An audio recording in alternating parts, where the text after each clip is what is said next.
Good morning. Welcome to the third installment of our seminar on the life and times and work of Ludwig von Mises.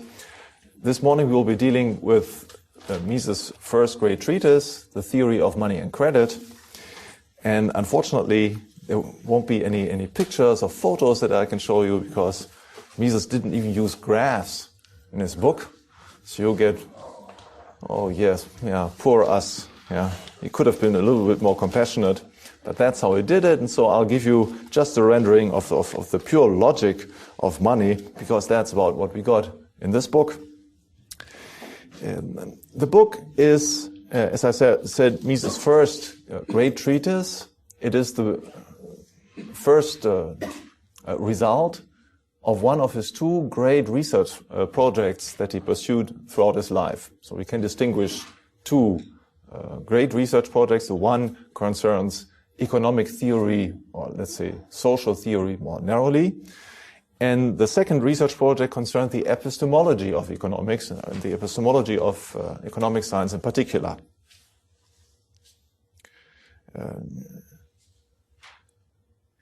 In his positive or economic research project, the central theme is the integration of monetary theory into the general theory of value and prices established by Karl Menger.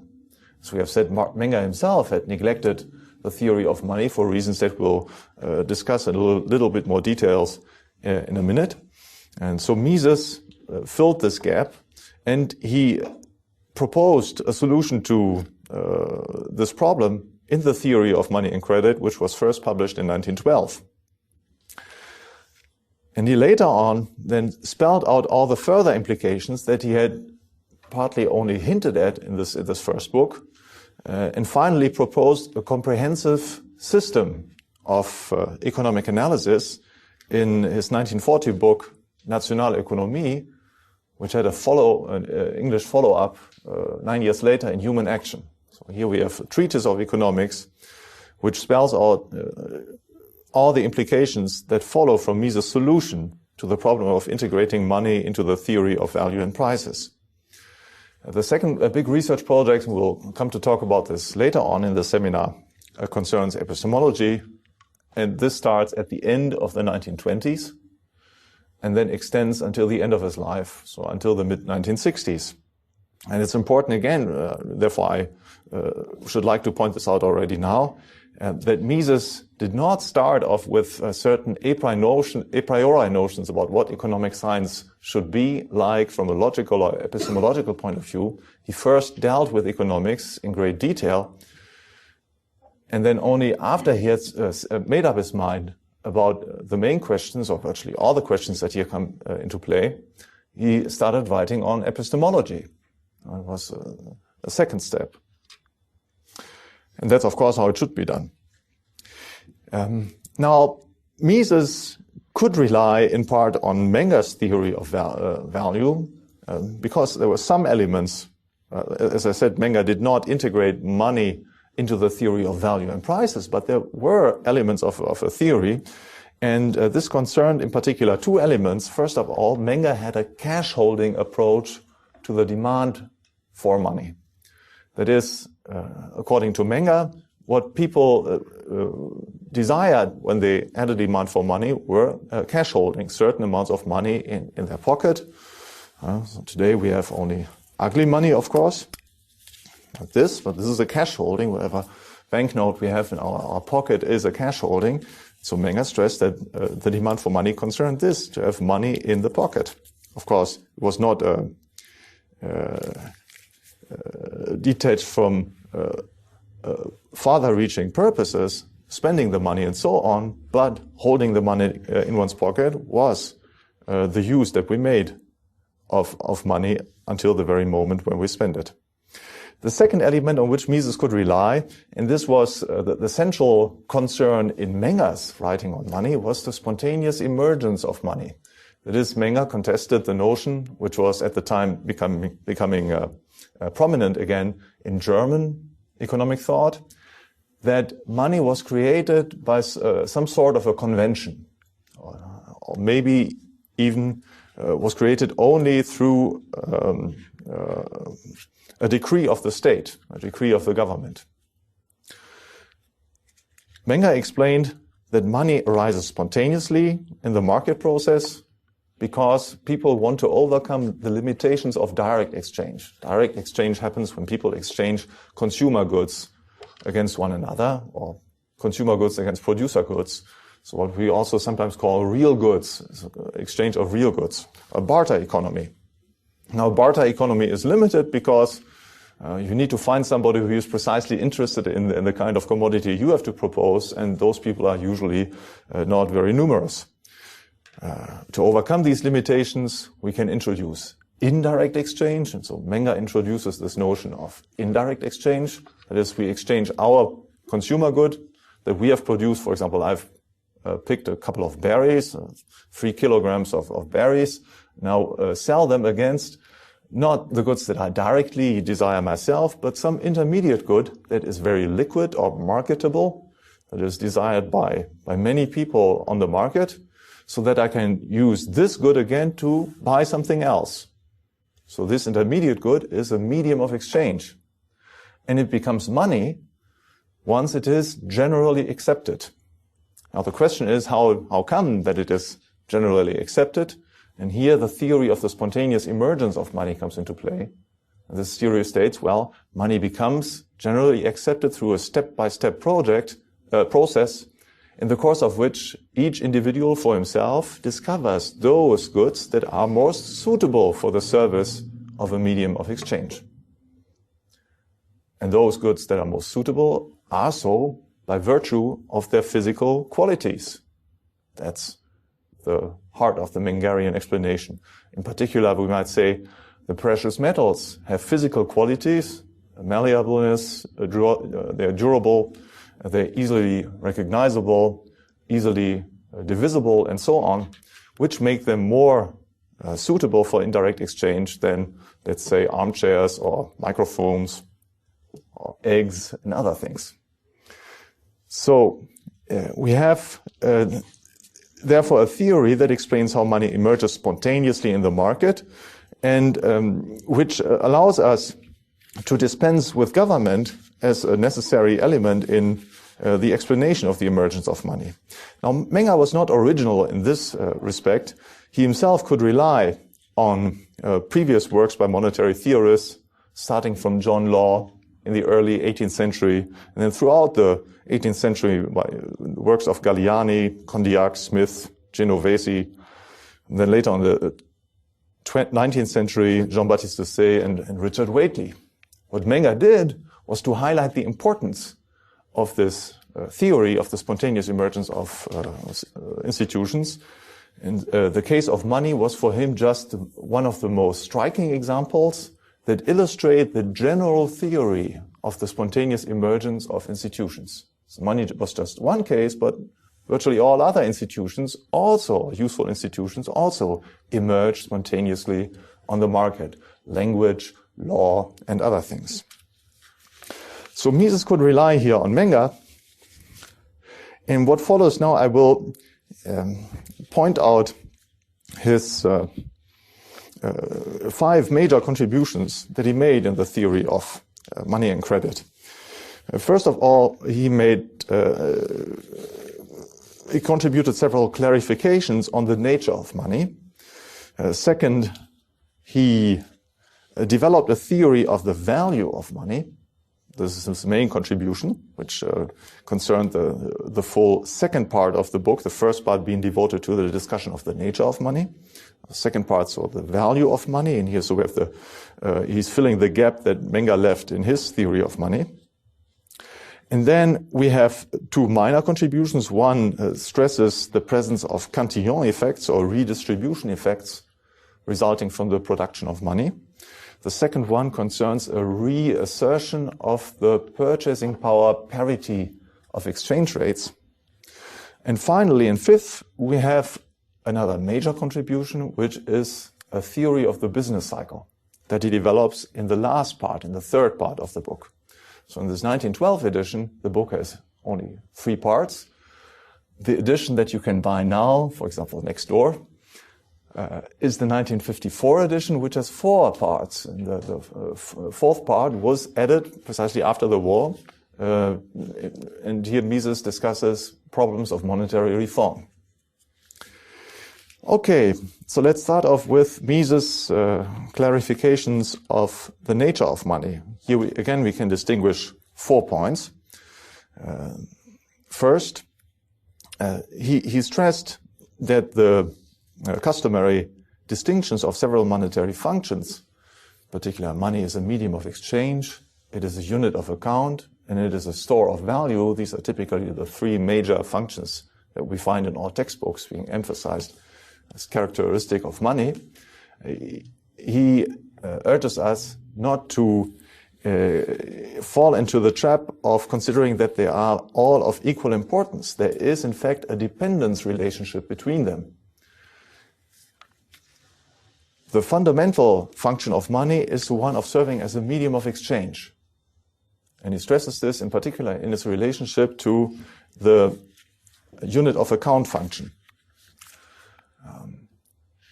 Why don't we, I mean, in principle, we could use any economic good as a numeraire, as a measuring rod, a standard of value for economic calculations. We could use microphones, or we could use a pair of shoes or oranges or whatever else.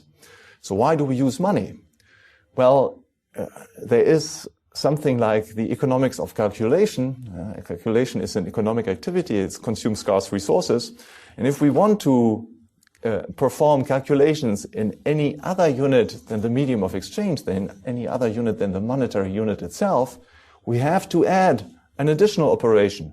We have to retranslate all prices that are being paid on the market in terms of money, in terms of those other goods with which we want to calculate. So if I do not want to calculate in US dollars, but in oranges, I would have to translate the prices of chairs and of carpets and of light bulbs and so on in terms of oranges, which I can do with the help of dollar prices. But clearly, well, that's a very complicated way of going about things. And it simply adds another step in our intellectual process without contributing anything to the precision of the calculus. So fundamentally, therefore, the function of a medium of exchange is fundamental, and all other functions are, and in particular the function of a unit of account, is derived from it. Second, Mises develops a typology of monetary objects. Oh, here's finally a diagram that I might show you, which is a good thing.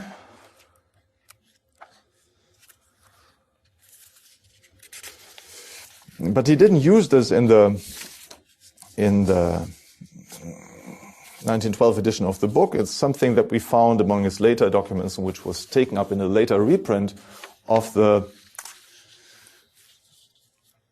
1954 edition.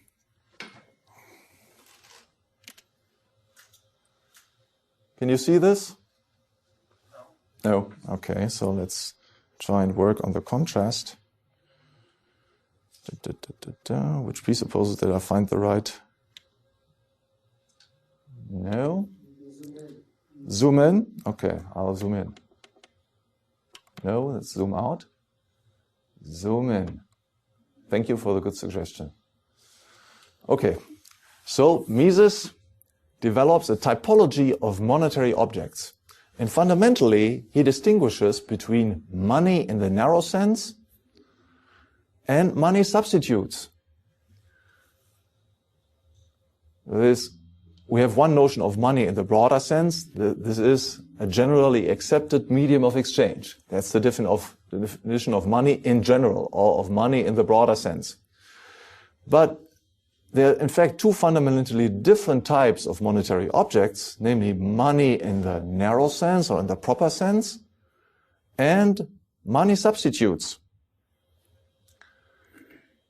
Money substitutes are legal titles for money.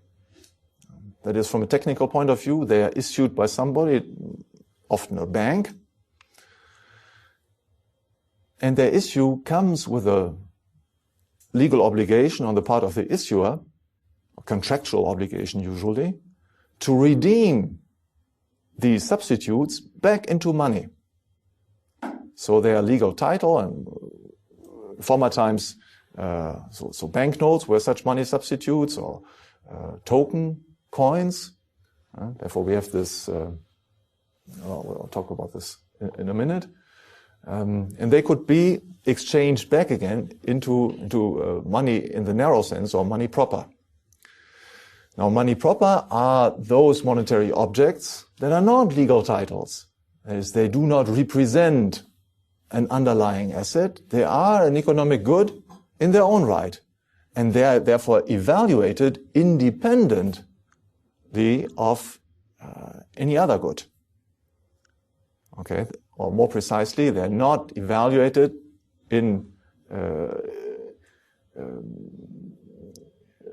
because they give a right to redeem them into something else.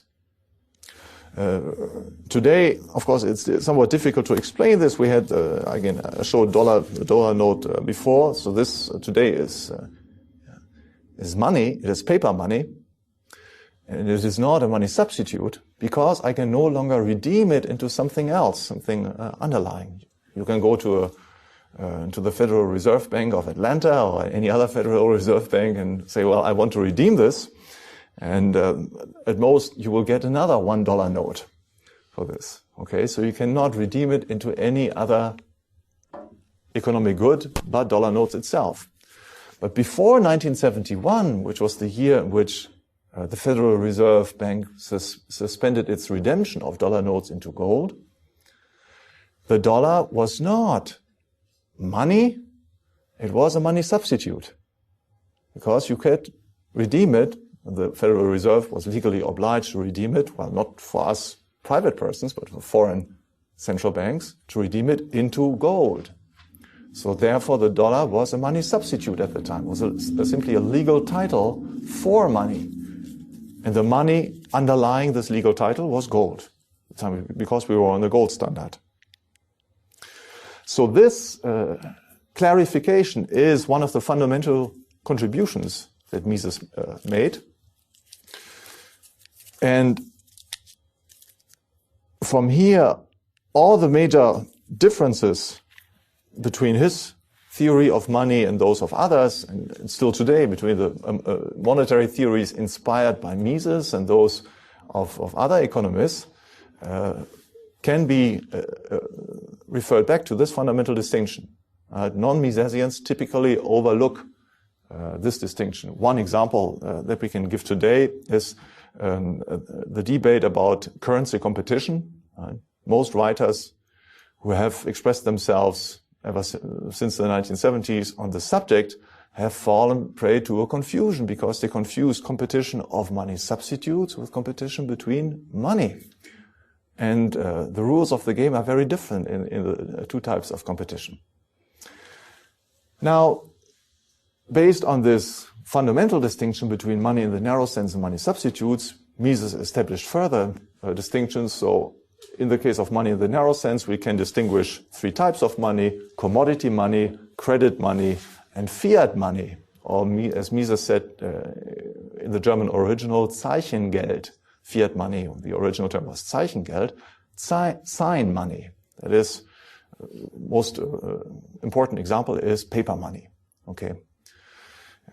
Commodity money is an economic good which has a non-monetary service or provides a non-monetary service, or monetary services, such as, for example, gold and silver, which have many ornamental and industrial uses, and which have a monetary use on top of this. So this is the fundamental or defining characteristic of a commodity money. We have two types of uses. Then we have credit money, in which case we use an IOU or a credit instrument, a financial title, as a generally accepted medium of exchange. So there too, we have two services that are provided by this good. And finally, then we have fiat money, and the characteristic mark of a fiat money is that it has no other use, but typically no other use, but that of a medium of exchange. On the side of the money substitutes, we have another fundamental distinction that is not original with Mises, but of which he detailed the great implications, namely the distinction between money substitutes that are fully covered by underlying money. In this case, we speak of money certificates. So we have here the word money certificates, and it should be on the same level as the other expression, fiduciary media, should be up here.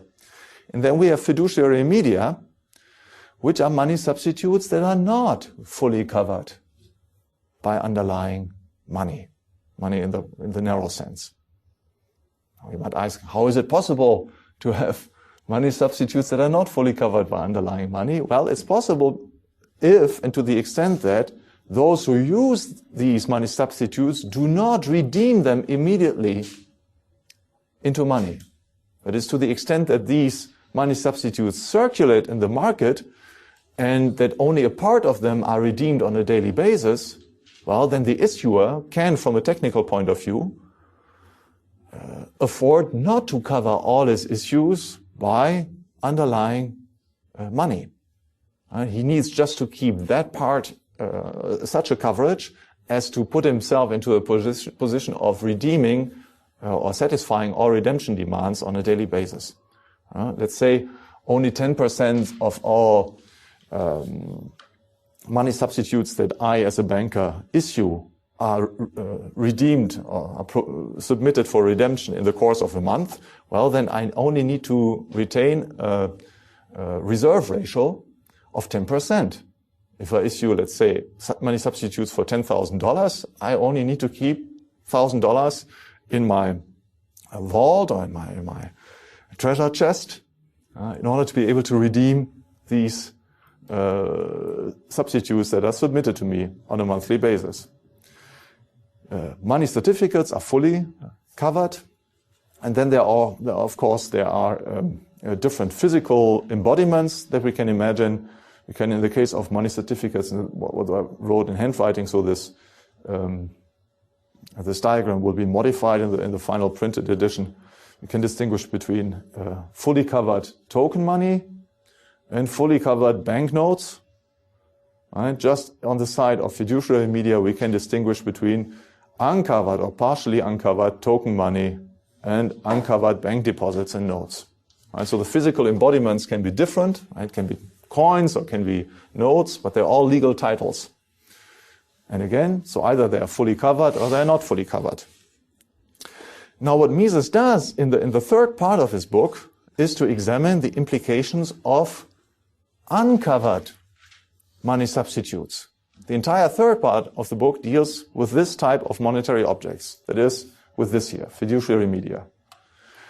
And in fact, the German title of the book can be literally translated into Theory of Money and Fiduciary Media. The title is Theorie des Geldes und der Umlaufsmittel. And Umlaufsmittel are nothing but fiduciary media, that is, money substitutes that only partially covered by underlying money.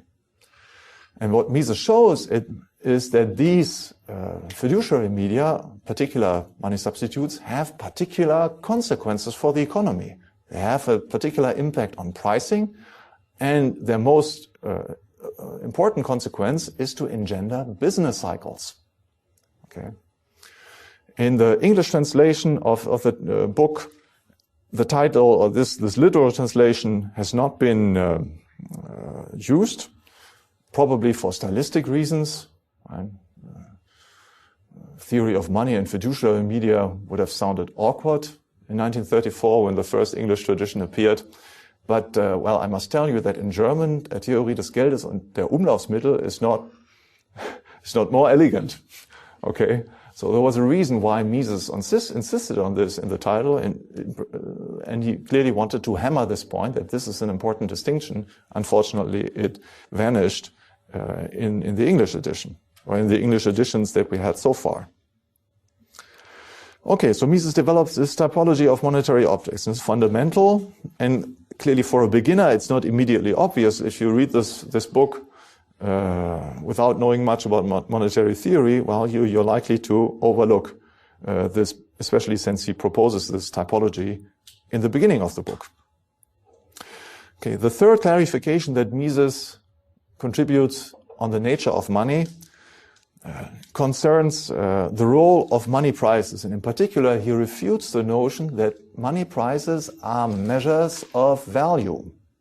Now, again, we need to recall that in the approach of Carl Menger, there's a fundamental difference between value on the one hand and price on the other hand. It's not the same thing. Of course, Visa and others had held that prices are just an expression of value. But this goes no way it's not by no way self-evident. It would need to be explained, and Visa didn't really explain this assumption. So for Menger, prices are very different from value. Value is the thing, the quality of an economic good that explains prices that are being formed on the market. Mises could rely here, in his refutation of this notion that prices are measures of value, he could rely here on the work of a Czech economist, a Czech Austrian, by the name of Franz Čuhel.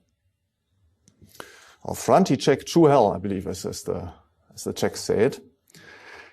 And he published in 1907 a book with the title Zur Lehre von den Bedürfnissen, on the theory of needs. Now, Čuhel was strongly inspired by Visa, so rather in the Jevonsian lines of the Austrians, but he contributed a very important critique of the Visarian theory of value. In particular, Čuhel stressed that it is not licit to add values or utilities. If we have a stock of, let's say, 15 oranges, then we cannot simply, to determine the total value of the stock, we cannot simply take the marginal unit, the value of the marginal unit, that is the marginal value, and multiply it with the factor 15. And the reason is that marginal value diminishes as the size of the stock increases. Therefore, so the consequence is we cannot add or subtract values and utilities. Second, it follows from this that it is also illicit to perform interpersonal comparisons of utility. We cannot simply compare or add up or subtract the values of different individuals or the utilities of different individuals. Now this is important on its own right because it shows that so by 1907, or at least until World War I, the Austrian economists were well aware of this problem of interpersonal comparisons of utility. Later on, this debate resurfaced in the English language literature some 30 years later, and for the Austrians, this was already old cut.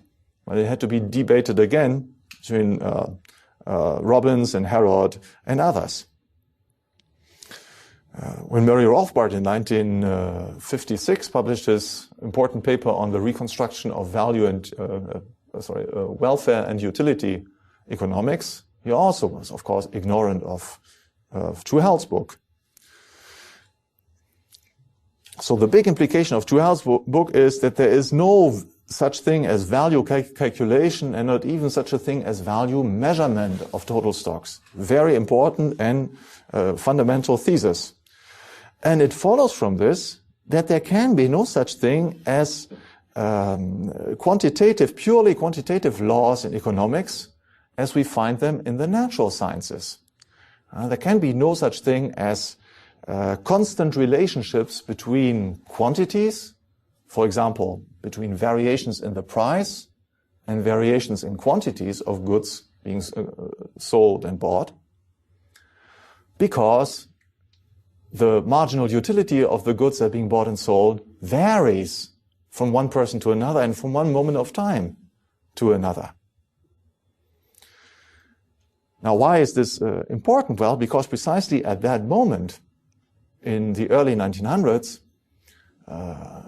Irving Fisher started reformulating economic theory as a quantitative discipline. Of course, he was not the first to do this, but Fisher sought to establish quantitative laws, constant quantitative relationships in economics. For example, again, relationships between variations in price and variations in quantities, but also other things in economics. And it followed from Duhamel's argument, although Duhamel did not point this out himself, it followed that there was no such a discipline was not possible. But Mises pointed it out, because Mises had read Fischer's 1907 and 1911 book at this point, and he stressed this implication. There can be no such thing as a purely quantitative discipline. Economics deals, of course, with quantities, but it deals not with constant relationships between quantities. There's a fine distinction. And of course, economics has to deal with quantities because quantities are those things that are precisely limited. We're dealing with scarcity. But there are no constant relationships, constant quantitative relationships between those quantities. The fourth contribution or fourth clarification that Mises made on the nature of money concerned the rejection of the state theory of money, or as it was called by one of its main German language advocates, chartalism.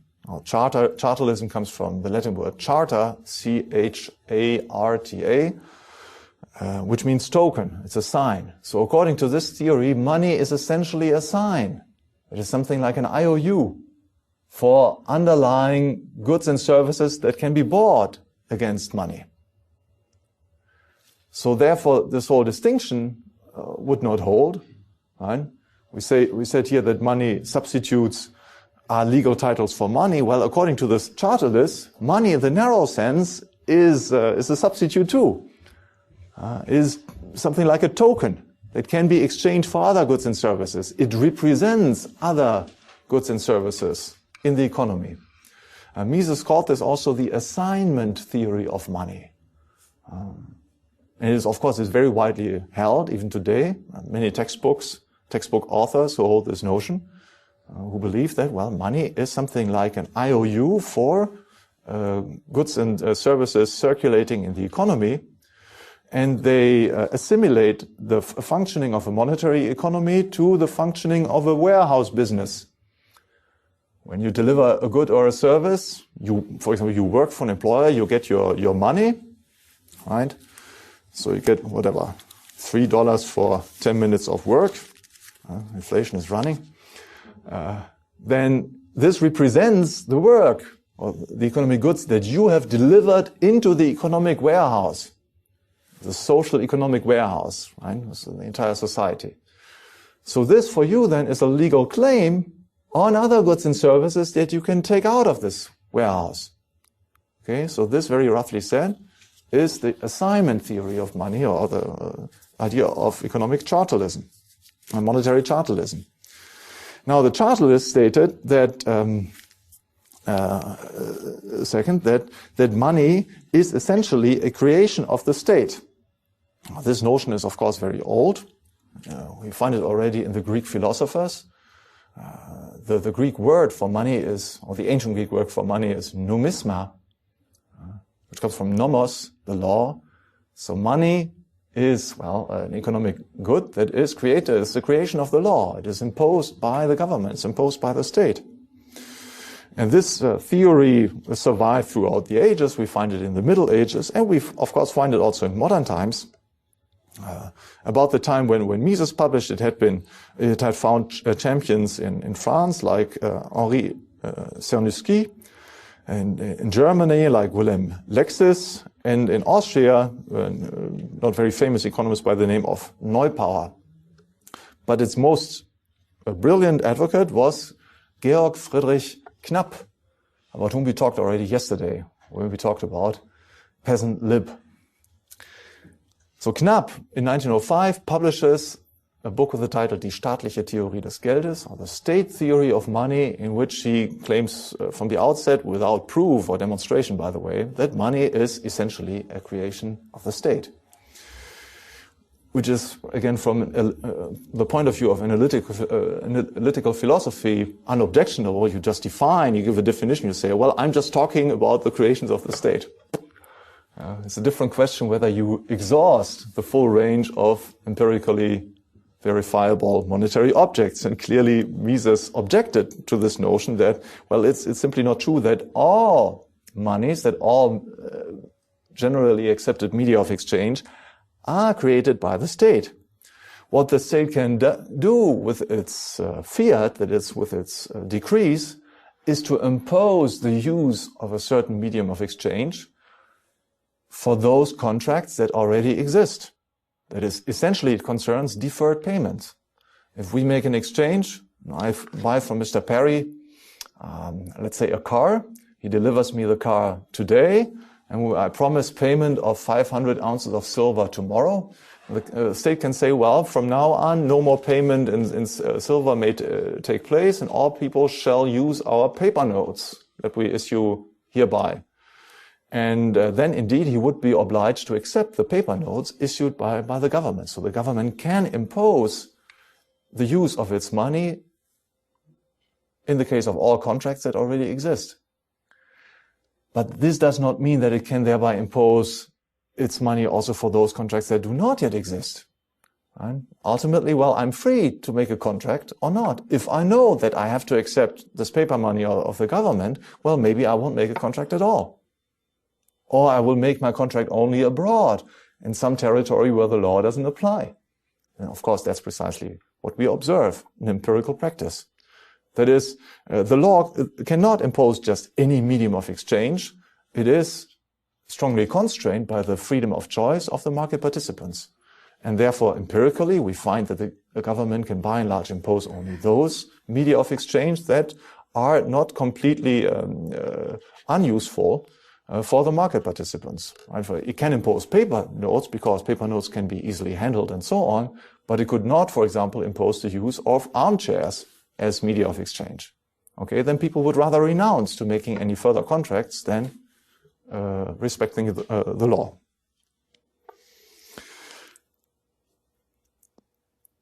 Okay, now let's move on to the second big contribution, and the central contribution of Mises' book, which is his theory of the value of money.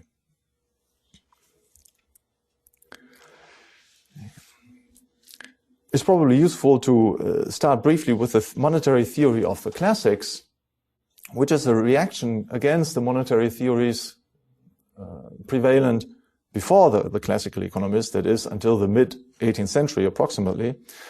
The classical theorists rejected the exaggerated, let's say, hopes or that the mercantilist writers had in the creative power of money.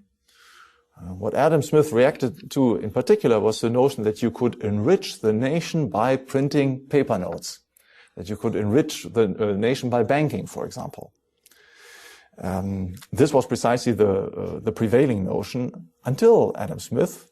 Many people had reacted against this, but it was the main doctrine against which Adam Smith reacted. And the title of his book was The Wealth of Nations. And the wealth of nations, that was his thesis, does not derive from creating money, but it derives from work and from capital accumulation and division of labor under capital accumulation. So the classical economists reject what we, from an Austrian point of view, would call the inflationists or the inflationist theories maintained by the mercantilists. And so it remained throughout the 19th century. The dominant monetary theory was the one of the classics, who denied, in principle, any creative power of monetary production. But the classics went beyond this. They fell into another exaggeration and another trap. For what they claimed was that money had no impact on the economy at all. Money prices were just a veil, a monetary veil, layered over the real economy. So we have here the theory of the veil of money. And we find this theory in particular most clearly expressed in John Stuart Mill, Principles of Economics.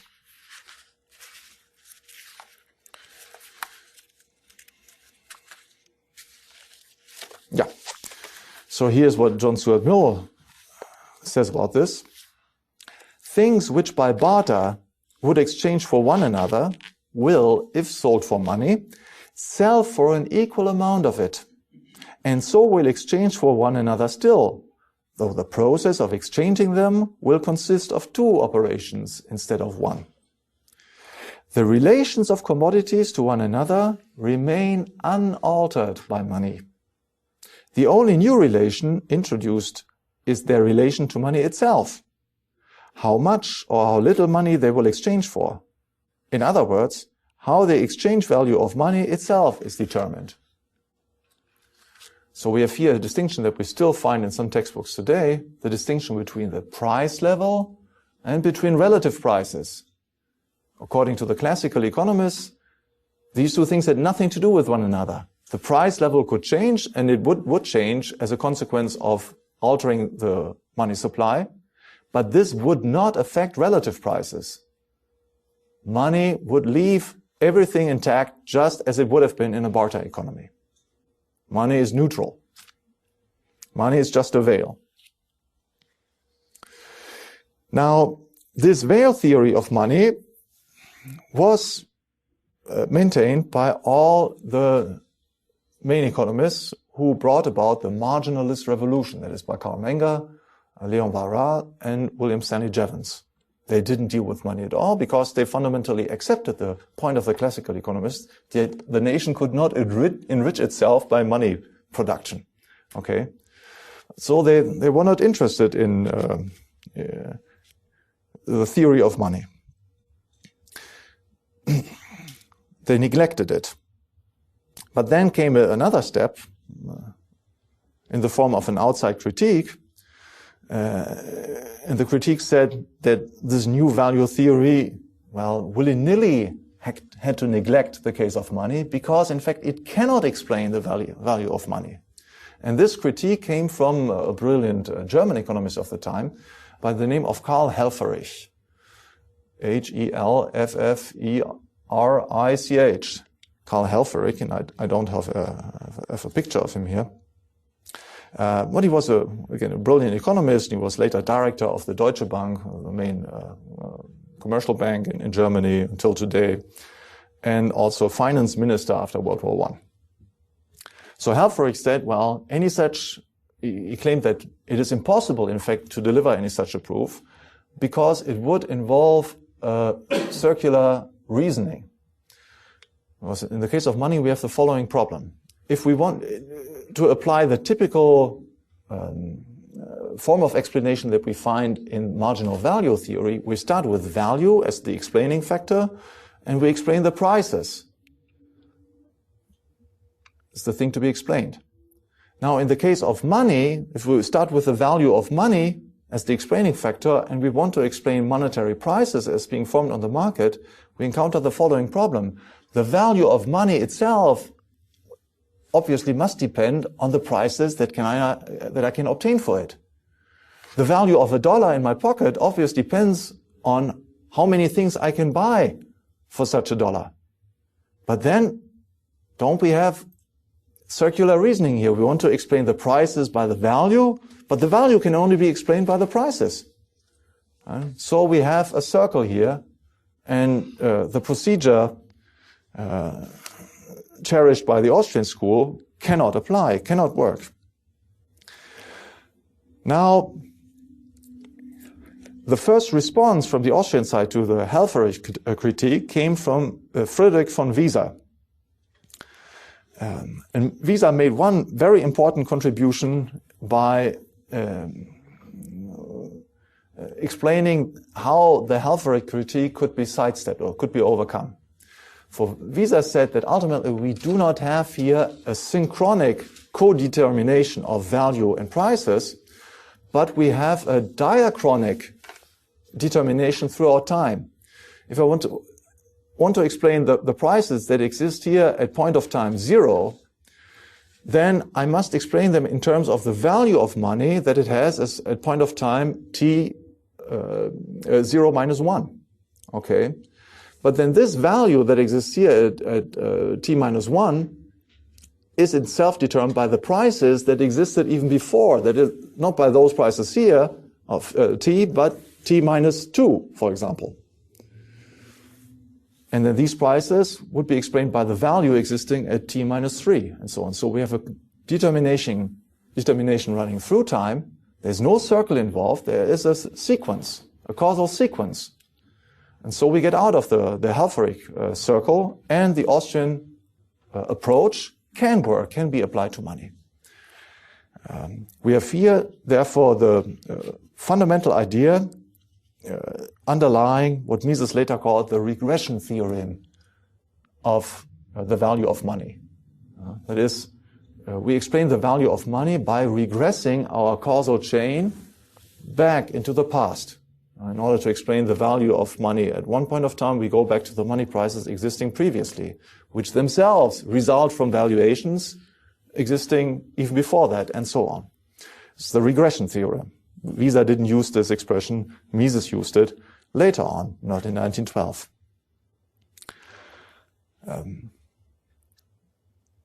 But Visa also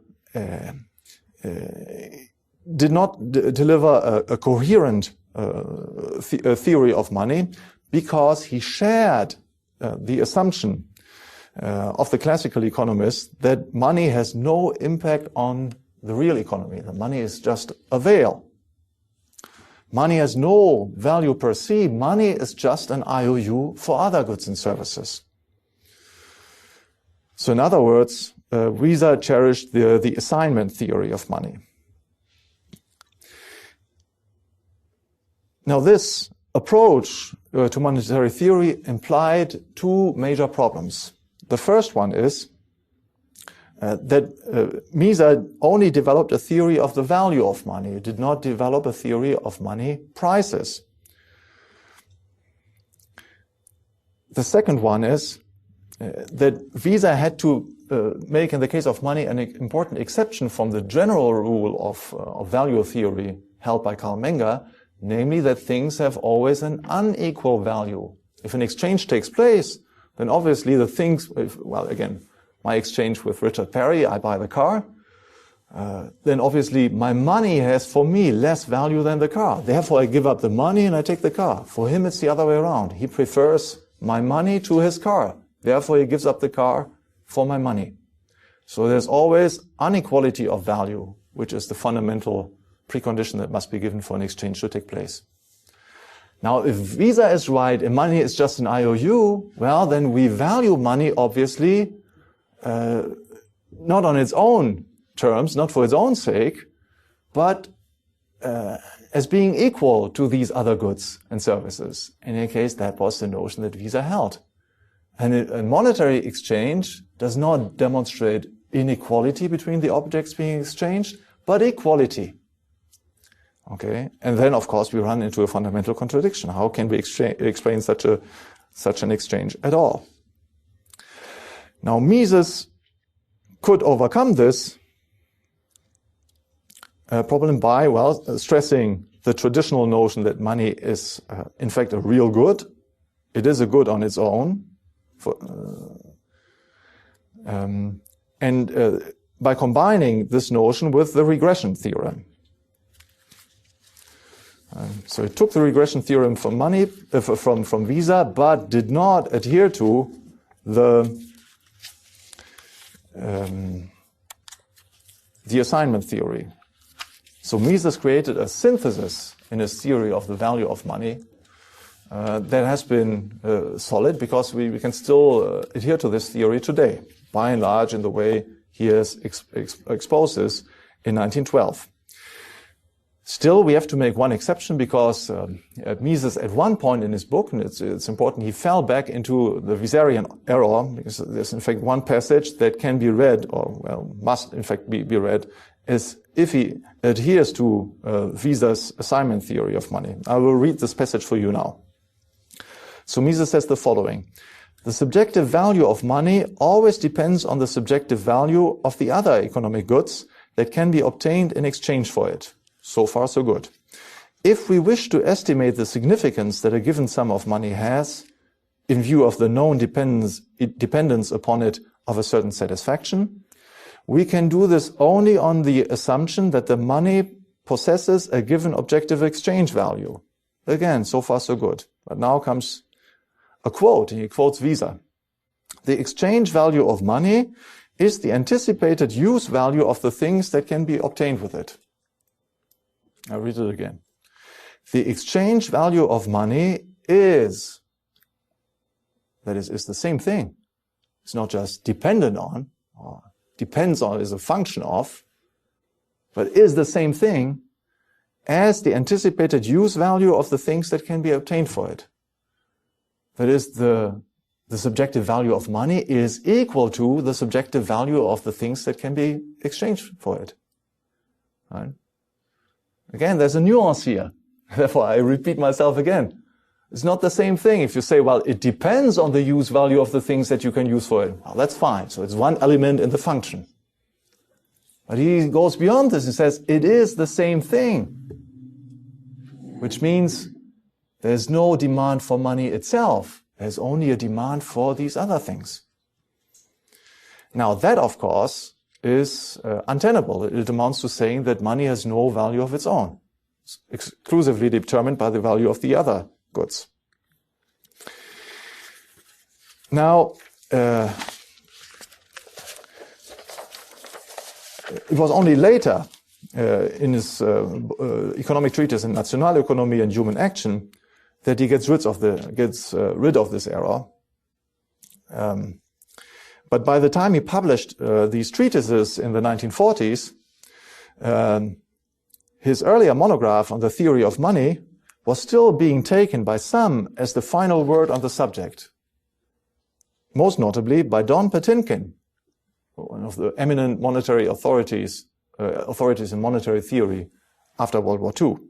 Patinkin criticized Mises by referring precisely to the passage that I just read to you, in which which the old veil of money notion shows through. Patinkin said that these views implied a circular explanation of the value of money.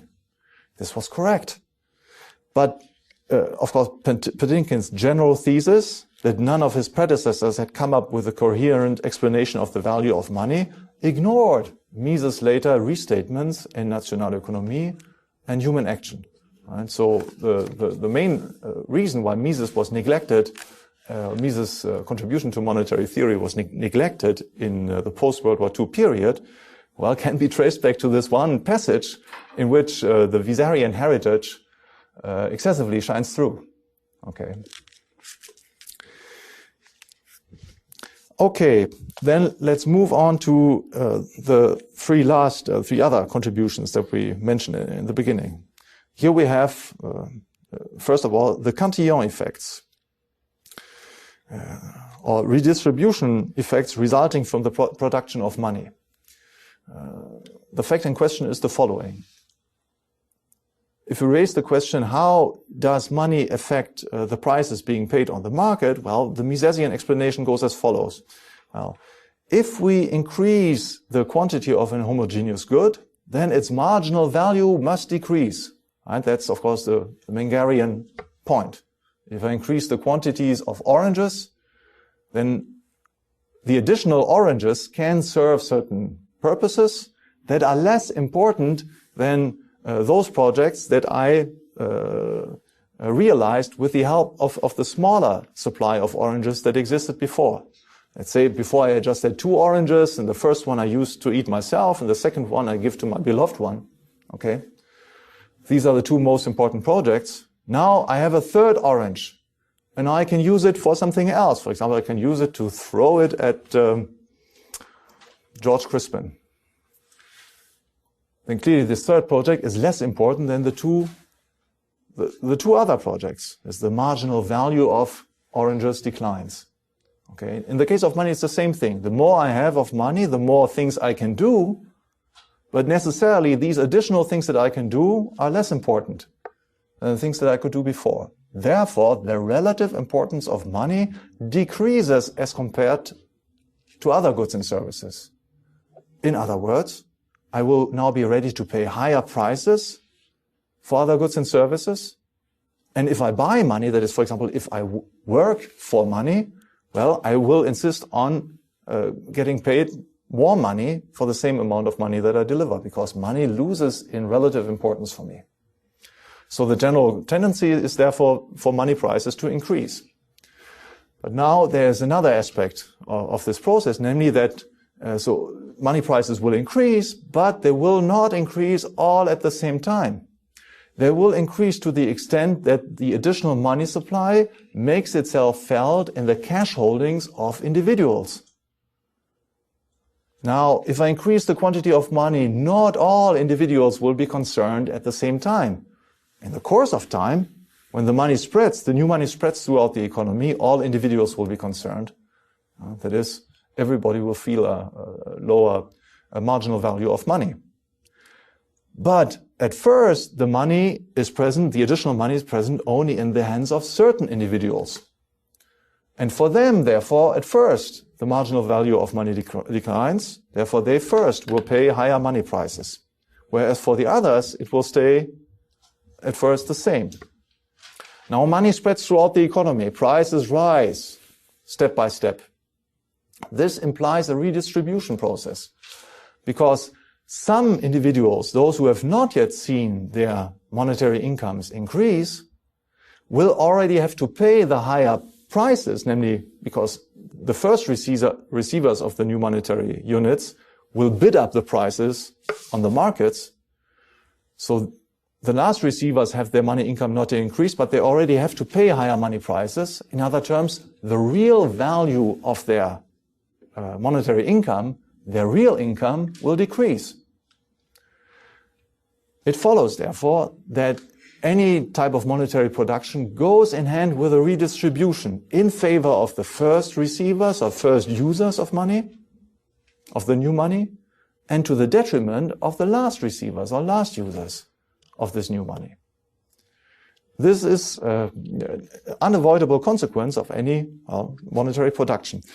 And these effects, this redistribution effect, is called Cantillon effect. It's a Cantillon effect after Richard Cantillon, an Irish-French banker economist of the early 18th century, who first described this mechanism. So Cantillon insisted that he placed special emphasis on the analysis of the flows of money throughout the economy. He was one of the first ones to conceive of the monetary economy as an economy of a circular flow of money. And in tracing the spending streams throughout the economy, he found precisely this mechanism, that prices do not increase all at once, all at the same time, all to the same extent, but at different points of time and to different extents. And one consequence of this was that there must be a redistribution in favor of the first receivers and to the detriment of the last receivers. Now Mises stressed this redistribution effect very much in the second part of his theory of money and credit.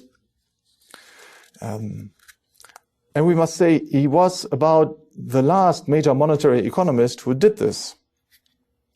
Before Mises, this point was still common knowledge of monetary economists.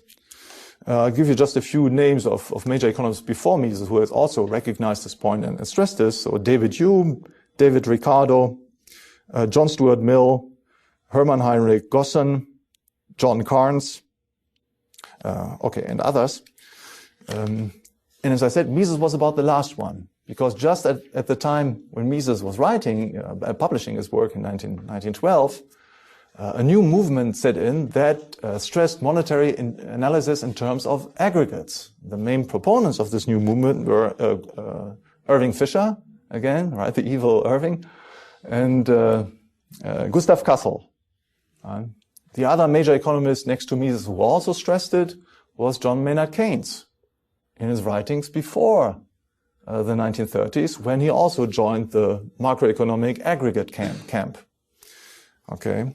So of course, if you look at the monetary economy only from an aggregate point of view, if you're only interested in money supply in general, in the price level, and not in individual prices, then of course the Cantillon effects drop out of your radar screen. You don't see them anymore because it's a micro phenomenon below the macroeconomic or aggregate surface. Another important contribution that Mises, another minor, let's say, contribution that Mises made, but stressing an important point, though it was not original with him, was the theory of exchange rates, in which he restated the Ricardian theory of the purchasing power parity. That is, according to this theory, exchange rates between two monies were ultimately determined by the purchasing power of each of them. And, let's say if an orange costs $2 in the US and it will cost €1 in Europe, then the exchange rate between dollars and euros will tend to be 2 to 1. Okay, because at this exchange rate, it doesn't matter whether you buy the good in dollars or in euros. As soon as there's any difference, as soon as it's more favorable to buy the good with euros rather than with dollars, well, then of course you will try to buy them with euros. That is, you will sell your dollars against euros, okay, in order to have the better deal. But this of course implies that the exchange rate of the dollar will fall. And so it will become in turn either in equilibrium, it will be again indifferent whether you buy them with euros or with dollars. Now Mises stressed this in the context of the intellectual time, in which another approach to the exchange rate determination was prevalent, namely the balance of payments theory of exchange rates. According to this theory, it was the balance of payments, that is, imports and exports, that determined the exchange rates. If more goods were being imported, well, then of course the demand for our currency would increase, and as a consequence, its exchange rate will increase, and inversely. Now, Mises' critique of this balance of payments approach is that it does not go far enough. It's true that immediately the exchange rates are determined by imports and exports, but the question is, why are there imports and exports? Right? And here we have to rely on price differentials. There are imports and exports, well, because the prices are different for the goods. The good is exported from the country where it costs less to the country or where it can command a higher price. Right? So again, fundamentally, it's the purchasing power of money that determines exchange rates. Now let's come finally to his third big contribution. So we have clarifications on the nature of money. We have a new theory of the value of money. Now we have a third major contribution, which is his business cycle theory. And Mises develops this business cycle theory in the third part of the book, in the part that deals with fiduciary media, uncovered money substitutes. In the second part of the book, he had shown that money certificates, that is, those certificates that are, those substitutes that are fully covered by underlying money, do not affect values and prices, and therefore production. In the third part, he shows that the same thing cannot be said about fiduciary media. And the reason is that fiduciary media are, well, money in the broader sense. They are generally accepted media of exchange. But if they are money, well, then increasing their supply must entail a decreasing marginal value of money. That is, it must entail an increase of money prices with Cantillon effects and so on. Okay? So, whereas money certificates do not have an independent impact on the working of the monetary economy, fiduciary media do have such an impact. They must have such an impact because they increase the money supply. If a banker increases the amount of banknotes that he issues without having a greater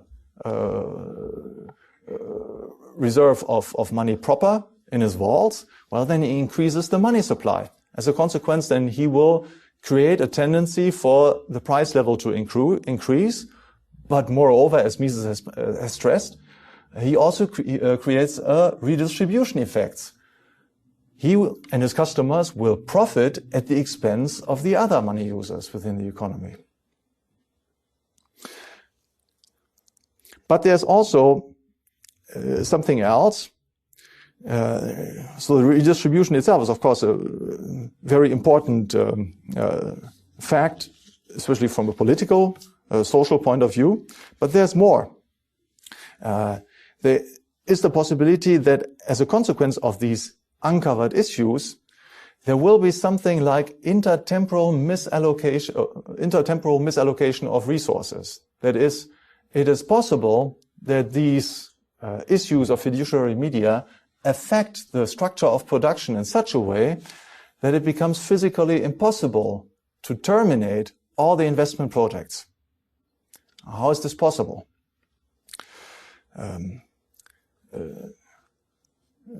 Let's start in the following way. Well, first we need to consider that in any economy, a wise use of available resources presupposes that we invest them only in such projects as can be finished, as can be completed with the available quantities of factors of production. There's available quantities of labor and available quantities of all material factors, streets, roads, machines, and so on. If we start investment projects that are too long, then we will run out of supplies before we can complete them. And so we would have to abandon these investment projects, and all our previous investment would be lost, would be wasted. Now, what Mises shows in his theory is that the increase of fiduciary media can induce precisely such a tendency. It can lure entrepreneurs into investing into projects that are too long. How is this possible? Well, this happens in particular if fiduciary media are injected into the economy, that is first sold onto the market, on the credit market. And if they there decrease the interest rate that is being paid for credit. If the interest rate is artificially decreased, then more investment projects seem to be profitable than is really the case. The interest rate is the regulator, if you wish, that allows us to separate the most important from the less important investment projects. And of course, the fundamental economic problem in any economy is only to, realize the most important investment projects. What the interest rate, as any other price does, is to separate those who can command the factor of production in question and those who cannot. Those who cannot are not able to do it because of any malignancy, but because their investments are not important enough. They're not profitable enough. Now, if we artificially reduce the interest rate, by injecting more money on the credit market, the supply of money increases, the supply of credit increases. If we have a given demand, then of course the interest rate will decrease. And therefore in the calculations of entrepreneurs, it will seem as if more investment projects are not possible than are really possible. So entrepreneurs will start too many investment projects. And from a macroeconomic point of view, it's not possible to complete all these projects. At some point, we have to stop because we run out of real resources. We cannot aliment all the investment projects that we have launched. So in such a scenario, then, we have an economy-wide error, a systematic error, or as Murray Rothbard would later say, a cluster of error. Right? What Mises delivers is an explanation of how error can be systematic, how it can come to clusters of errors. And he identifies a very important mechanism, namely the mechanism of production of fiduciary media through the banks. And Mises' theory also explains why this process cannot be maintained, why it has to collapse at some point or another, namely because we are now caught up in a physical impossibility. We cannot complete all these investment projects. Therefore, at some point, we've got to stop short. And this point, when the entrepreneurs realize that they cannot go on, that they cannot complete all the things that they have started, that's the economic crisis. So Mises delivers, at the same token, a coherent theory of economic crisis. He could rely on two predecessors. One is the currency school, the British currency school of the early 19th century, which has stressed a similar mechanism, also focusing on the production of fiduciary media. But the explaining element was slightly different in the case of the currency school. If you look, for example, at David Ricardo's explanation, what he says is it comes to a point when the expansion of the money supply, expansion of fiduciary media can no longer be maintained because the banks run out of reserves. Okay? They need, as we have said before, they need to retain certain amount of minimum reserves in order to satisfy ongoing redemption demands. If they expand beyond this, they won't be able to satisfy these redemption demands. That is, they would violate their contracts, so they would go bankrupt. And at this point, in order to avoid this, the banks would at some point cut back issues, or would even reduce their fiduciary issues, and so it comes to a crisis. But the currency school did not see the issue of intertemporal misallocations within the structure of production. Right? That did not translate this mechanism into the physical realm of production. That's what Mises did. The second predecessor was Knut Wicksell, a Swedish economist, inspired by the Austrians, in particular by Böhm-Bawerk and Wieser. And Wicksell introduced the distinction between monetary and real rates of interest. And so we have here the kernel of Mises' theory, which plays on, interest rates that can be depressed their natural level. So what does it mean, this natural level?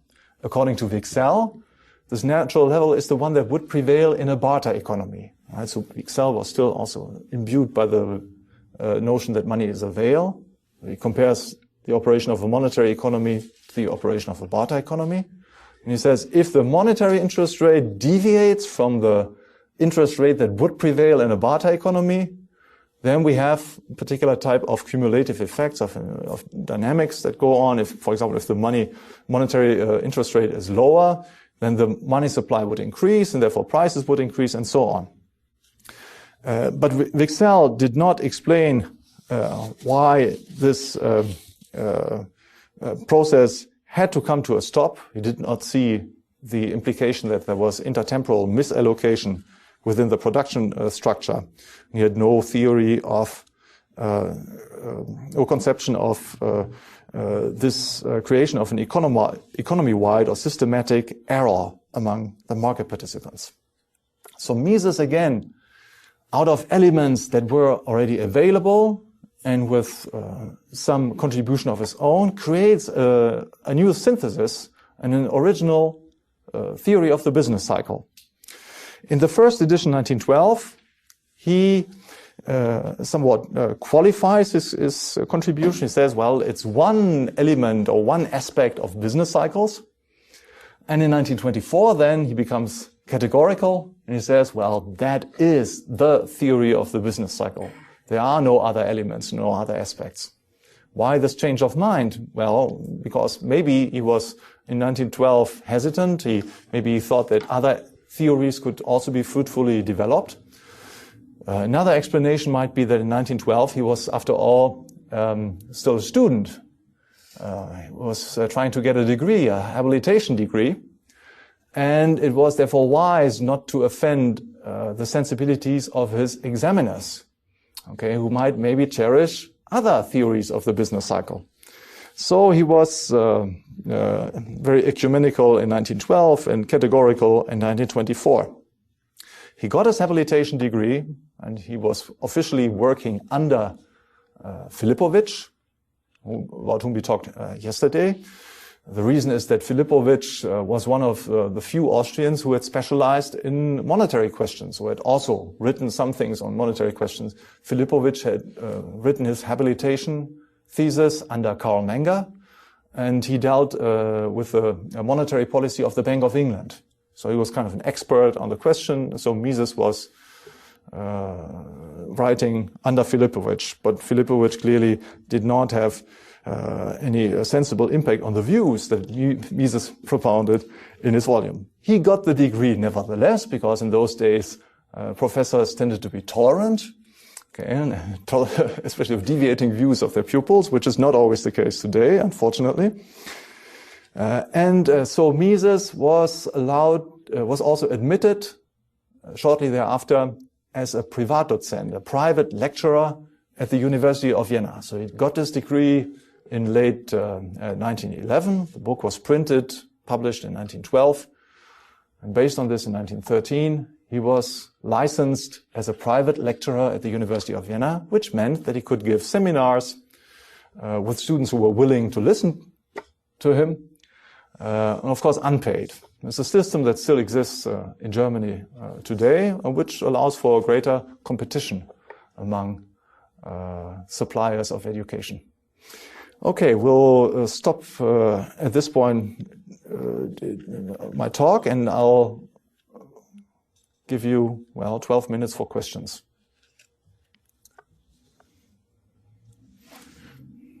There's no obligation for you to exhaust the 12 minutes.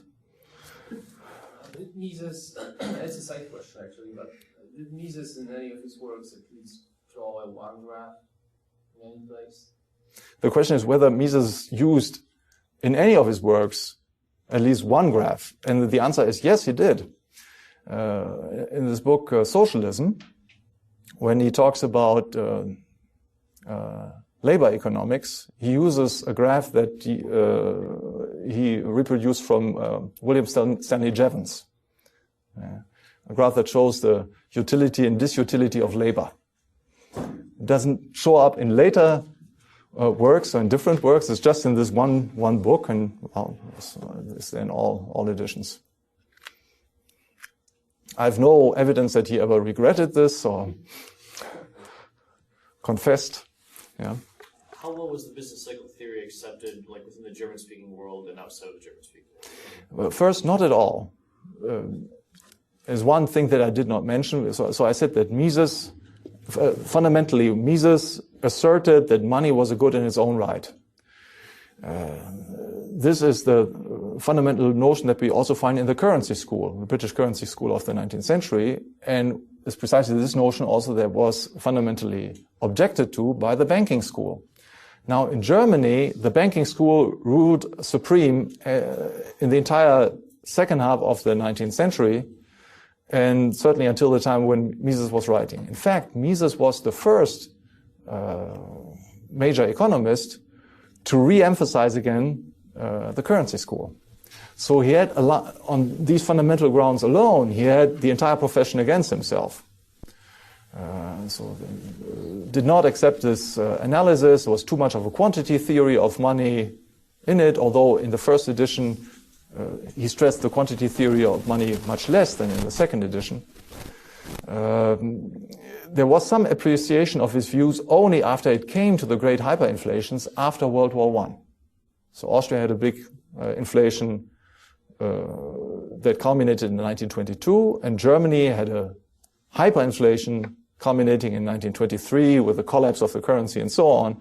And then finally people started saying, well, I mean, maybe it's not completely absurd what Mises said in 1912. So there were more appreciative views.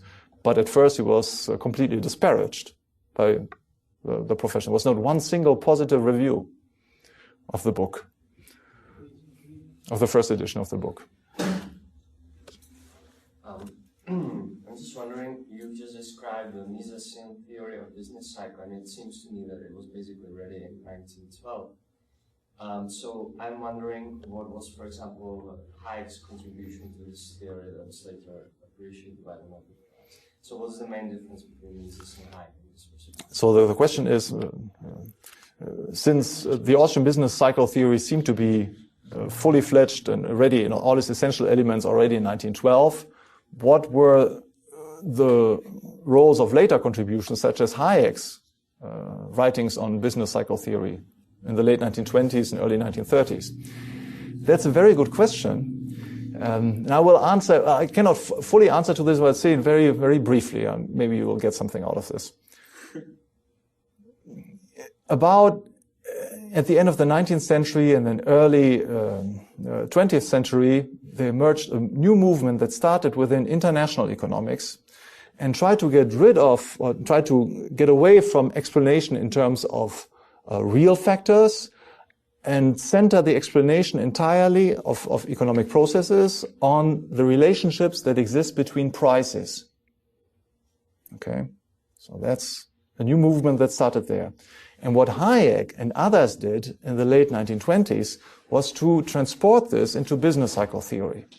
Whereas Mises had very strongly stressed these real factors, the underlying economy, and Hayek did not deny this or did not reject this, but Hayek wanted to construct a mechanism that could be expressed entirely in terms of the formation of money prices. That was Hayek's contribution. And the question is it a valid or viable contribution? And I will not discuss this now.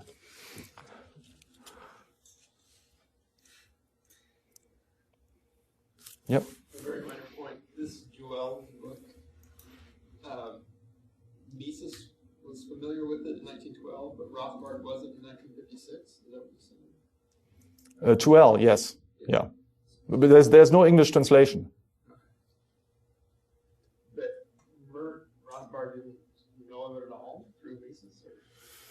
I would have to look up the article again. I don't think there's any reference to this book. And in any case, when Rothbard... There's a reference in the article. No, I don't think so. When Rothbard restates the debate, because that's what he does, he starts in the 1930s. Yeah, that's true.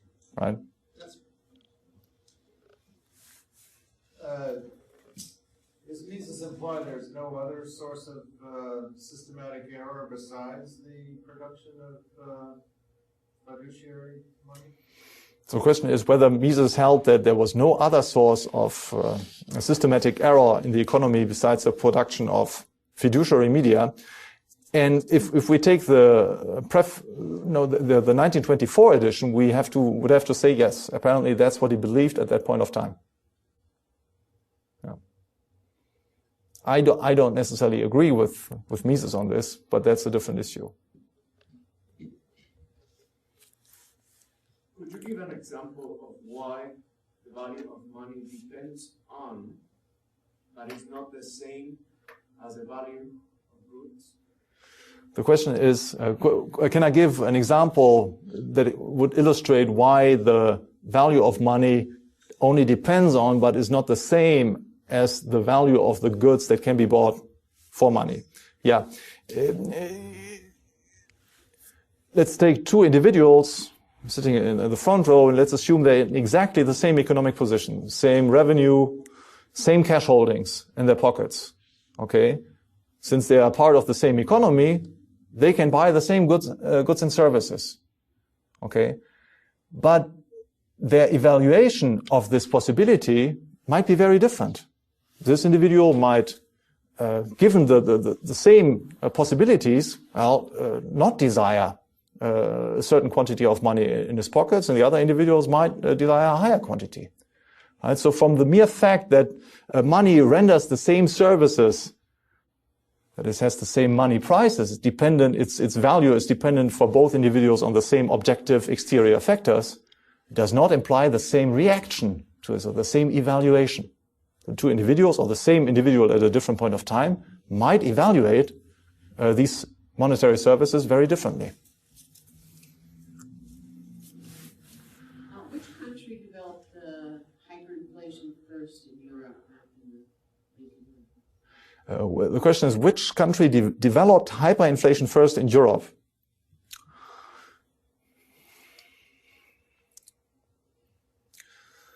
Well, hyperinflation entailing, the first case of a hyperinflation entailing a quick collapse of the monetary economy is actually not one in terms of paper money, but one in terms of debasement of coinage. And we find it in the 15th century in the Germanies, when the Austrian emperor was short of money, because he had to lead several wars and so on. You know the problems of governments. In order to finance himself, so he needed to get quick funds, so he sold the right to coin money to several neighboring princes. Also two bishops, I believe, one abbot and one prince. And they made generous use of the possibility to issue a legal tender coin, because that's what it was. Each of them had the right to struck a pfennig, which was a penny, right? And everybody was legally obliged to accept it as if it were equal to the pennies that had been struck with a higher metallic content before. And so they managed to run down the currency within 1 year, because we had competing producers of the money who were then in a competition to run down the currency as quickly as possible, because if they didn't reduce the metallic content as quickly as possible, the other guys would do it. Okay, so within a year there was no trace of silver left, and the penny was a pure copper coin. And the same type of thing we find then again at the end of the 16th century, early 17th century in Spain, with the Maravedi coins. Same thing, it was a coin that had the silver content. It was run down immediately within 1 or 2 years to a pure copper coin. The first modern hyperinflations, first case of a modern hyperinflation is the case of France in the early 18th century, when John Law ran the production of money within the country. He set the country on a paper standard, and the government's appetite was greatly whetted, and so he was urged to increase paper money production as quickly as possible, also to maintain the prices on the stock market and so on. And again, hyperinflation set in within a few months only, 1718. And from there, the next major example, all the hyperinflations that we had thereafter were in inflations of paper money, right? You had the American Continentals, you had the French revolutionary money, the assignats. And then in the 20th century, we had about 20 paper money hyperinflations. The German hyperinflation of 1923 was only the most spectacular case. The various others too, until recently, a spectacular present case is in Zimbabwe. We had 10 years ago, we had the hyperinflation in Yugoslavia.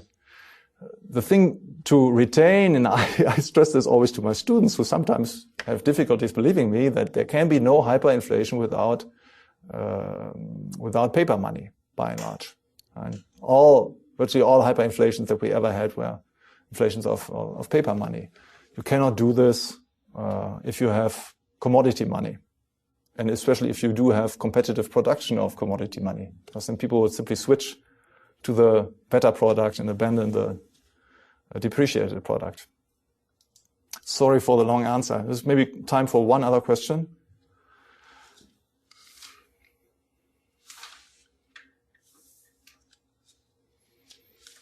Okay, I made you all happy this morning. We'll meet again at 2 o'clock.